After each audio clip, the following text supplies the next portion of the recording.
Hi everyone, it's Richard McMunn, and in this video I'm going to give you a great tutorial on how to pass mechanical aptitude tests. This kind of test is used in many practical type jobs like the military, the armed forces, being a train driver, an engineer, loads of different jobs like that. So if you need to undertake any kind of mechanical aptitude test, this video is going to help you. I'm going to give you some sample questions, some answers. I'm going to give you some questions to try, and I'd like to test your knowledge and see what you like at mechanical comprehension. Then at some stage during the video, I'm going to give you free access to a guide that you can download and accelerate your learning even further. So let's get into the questions. Question number one. Now, if cog X, that's the one to the left, turns clockwise, which way will Y turn? So we need to look at X, and that's going to turn clockwise. Now, many people are not sure what the difference is between clockwise and anti-clockwise. So let's just do a quick tutorial before we come on to this. And the best way to learn clockwise versus anti-clockwise is to just picture a clock and think which way the hands turn. Now the hands turn that way, which is clockwise. And if it goes anti-clockwise, then they're going the other way. So if you are unsure about clockwise versus anti-clockwise, then just picture a clock, and clockwise is the way the hands will turn, and anti-clockwise is obviously the other way around. So let's go back to the question. Number one, if X turns clockwise, which way will Y turn? So X, that's turning that way, and alternating cogs, like the second one, will understandably go anti-clockwise. The next one will go clockwise, so therefore Y will go anti-clockwise. Really easy to answer once you understand clockwise and anti-clockwise, and also, providing there's only one cog assigned to it, if one turns one way, the other's going to go the other way.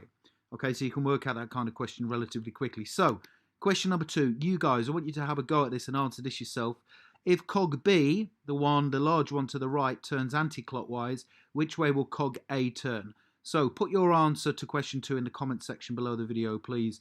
As we go through these questions, if you need to pause the video to take a bit of time to answer them, please feel free to do so. But don't forget to put your comments, your answers in the comment section below the video. So if cog B turns anti-clockwise, which way will cog A turn? Please put your answer below. Okay, next one. Which of the pendulums will swing at the fastest speed? So if you think of like an old grandfather clock, and below it is a pendulum, which helps the clock to rotate and to go round and to operate.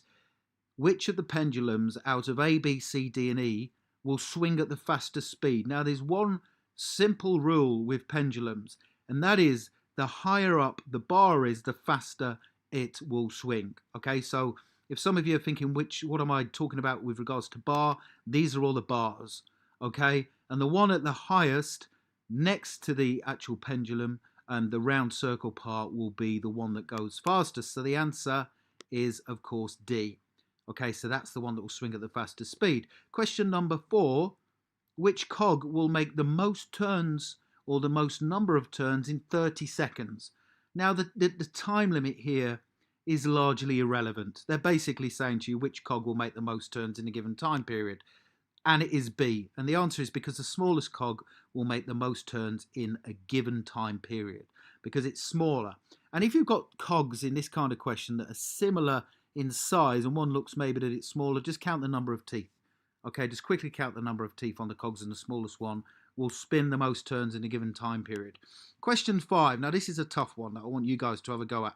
At what point would you need to place the weight X, which is on the right, in order for the scales to balance? Is it A, B, or C? So we want the scale to balance with Z. Put your answer to question 5 in the comments section below the video. Now, of course, the clever ones amongst you are going to say to me, yeah, but Richard, we don't know the weight of them. Okay, but what I'm saying to you in this question is X weighs more than Z. Okay, so that's how to answer the question. Please, at what point would you need to place weight X at A, B, or C for the scales to balance? X weighs more. That's the only clue I'm going to give you. Okay, number 6, how many switches need to be closed to light up one bulb? Okay, so we just want to light up one bulb. So we've got the circuit here going all the way around.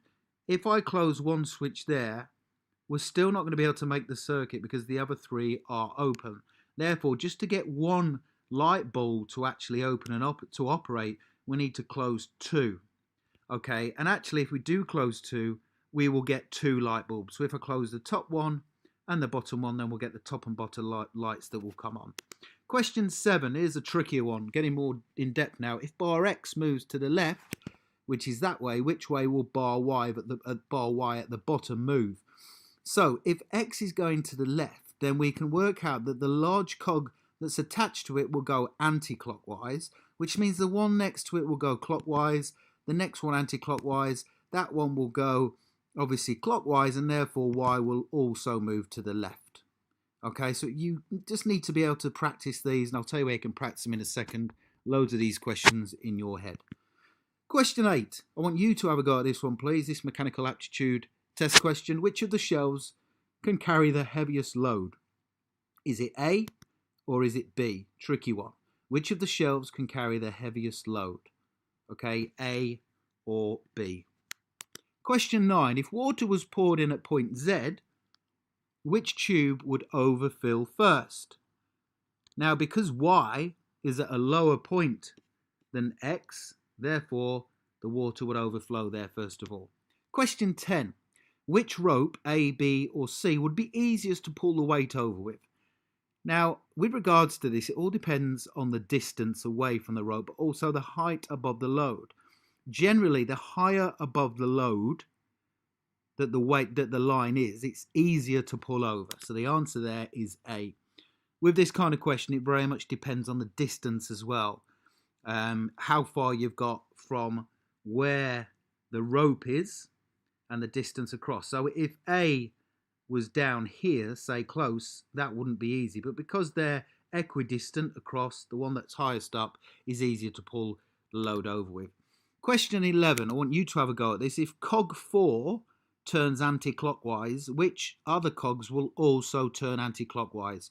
So is it cog 1 only, cogs 1 and 3, cog 3 only, or cogs 2 and 3? Okay, so cog 4 is there. If this turns anti-clockwise, you know which way that is now, which other cogs will also turn anti-clockwise. Please put your answer to question 11 in the comments section below the video, please. Finally, another question for you, more tricky one. Again, I want you to have a go at this, please. In order to be safe, this ladder needs to be pitched a third of the working height away from the building. If the building is 30 meters tall and the working height is 21 meters, at what distance away from the building will the ladder need to be pitched? Is it A, 7 meters, B, 10 meters, C, 14 meters, D, 3 meters, or E, 9 meters? Please put your answer to question 12 in the comment section below the video, and I will mark it for you. Okay, so what I want to do is give you more of these kind of questions, because I'm sure you're enjoying them. So if you click the link right now below the video, you can get a free download guide, which is about mechanical aptitude tests and also about mechanical comprehension, mechanical advantage. I'll teach you loads of different tips on how to pass these kind of tests and give you some sample test questions. I hope you've enjoyed the video. Please do give it a thumbs up if you've enjoyed it. I'd appreciate that. Say hi in the comments box and give me all your answers to your questions. And please don't forget to subscribe to the channel, because I'll send you more of these videos as well, so you get notified. Thank you very much for watching, and I wish you all the best in your pursuit to passing your mechanical aptitude test.